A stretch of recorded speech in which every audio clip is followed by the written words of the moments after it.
Swap série, je sais pas on en est au combien. Épisode 23 peut-être. Donc là je suis en train de bosser sur mes fusées. Pourquoi? Parce que j'ai les étriers en neuf, j'ai les disques en quasi neuf, j'ai les écrous en neuf, j'ai les roulements en neuf, j'ai les cages de roulement en neuf.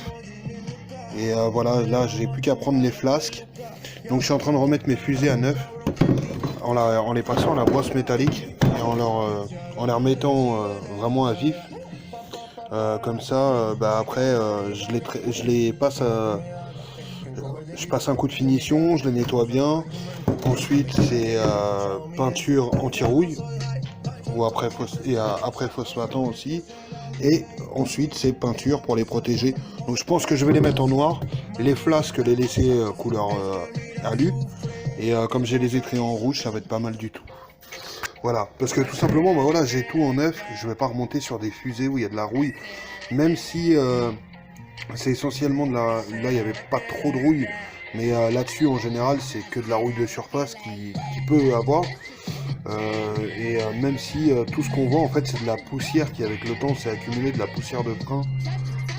Et puis, c'est agrippé dessus, c'est mélangé un petit peu à la rouille. Voilà, en les passant à la brosse métallique, on arrive très bien à les ravoir. Ça sert à rien de racheter toute la pièce, vous voyez.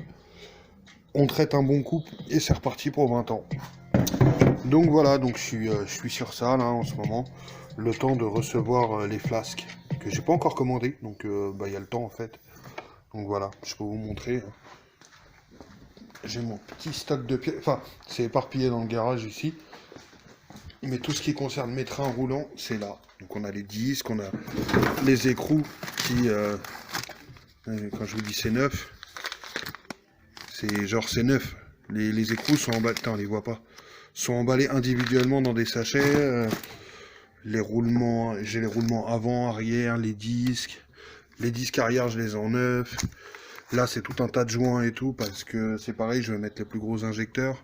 Vu que j'ai modifié tout l'allumage de l'injection et tout, là, les injos d'origine, ils font le taf, mais ils mériteraient d'être optimisés aussi. Donc, je mettrai les injos que j'avais sur celle-là, qui sont des injos de RX8.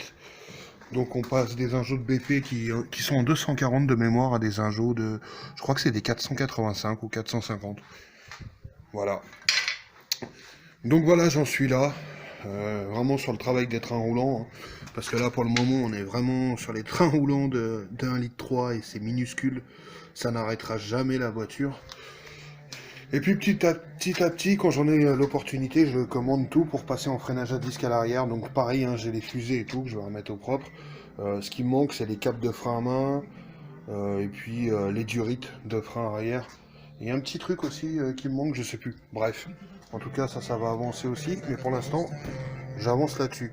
Voilà, un épisode pas très intéressant, mais au moins vous avez l'actualité de l'avancement de la Familia GTR. Ouais, ça revient bien. Puis là, j'ai pas terminé, hein. Il n'y a plus de batterie dans la visseuse. Avec visseuse brosse métallique. Voilà, ça revient bien. Il suffit après de leur passer un coup de lavage.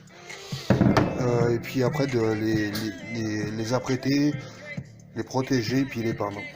Donc voilà. Puis pour aller dans les coins, on a la Dremel. Ça c'est pratique. Allez, salut!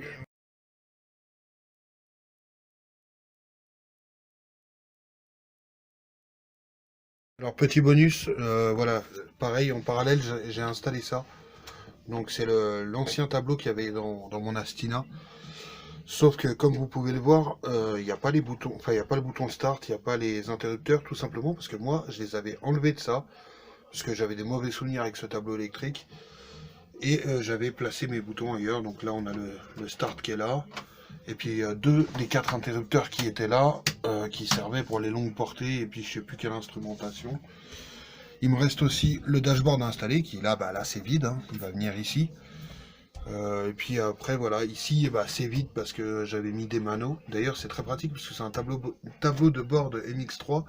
Et donc les aérations, là, le diamètre des aérations, ça correspond parfaitement à des manomètres de 52 mm. Vous les mettez, ça ne bouge absolument pas. Donc même en roulant, donc voilà. Lui il va dégager. Je vais le garder hein, parce que je l'avais payé cher et puis qu'il est tout à fait fonctionnel.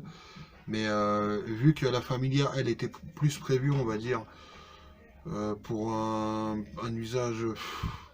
En fait, ce qui s'est passé, voilà, c'est plus simple, c'est qu'à la base, je mettais tout ce que j'avais de mieux dans la blanche, et ensuite, tout ce que j'avais mis au préalable dans la blanche et qui était maintenant dépassé, venait dans la noire. Sachant que la blanche, je l'ai désossée, maintenant tout va venir dans la noire.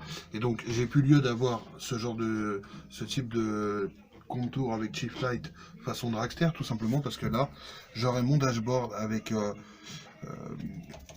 tout en fait, position du train avant, tour, température, tout. Euh, Pourquoi tour? Parce que ils m'ont filé, enfin, il y a avec le kit un petit raccourci, enfin, un petit truc de deux boutons, là, des raccourcis volants qui, je crois, il y en a un, c'est pour, voilà, quand on fait un tour de circuit, tac, on appuie et ça valide le temps autour. Enfin, un truc assez sympa. Voilà quoi, pareil, de l'intérieur, ça avance. Maintenant, il va falloir que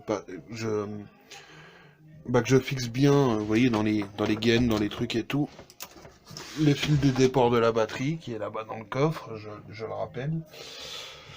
Le faisceau bien propre, remonté là, ça va dégager le Neyman, donc les fils du Neyman qui pendent comme ça, on s'en fout, puisque après ça va être démarrage au bouton.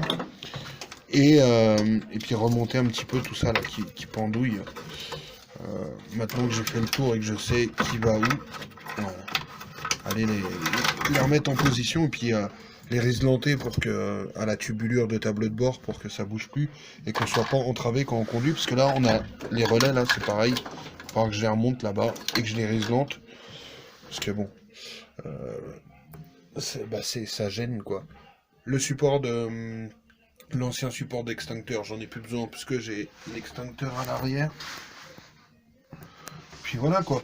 Déjà pour ces premiers essais, elle aura pas l'arceau pour le moment, mais j'ai toute une chier de barres ultra racing qui feront le taf en attendant. Le seul truc qui est chiant là-dessus, c'est qu'il va falloir disquer une sorte de feuille d'alu qui entoure le dessus des coupelles et qui fait un. Enfin voilà. Pas des coupelles, des tourelles, et puis qui est soudé à cette plage arrière. Ça va falloir que je dégage puisque j'ai des barres anti-rapprochement arrière. Et puis j'aurai l'arceau plus tard. Donc voilà. Puis après un grand coup de ménage et puis on va pouvoir les rouler un petit peu, hein. Je l'ai essayé sur de courtes distances.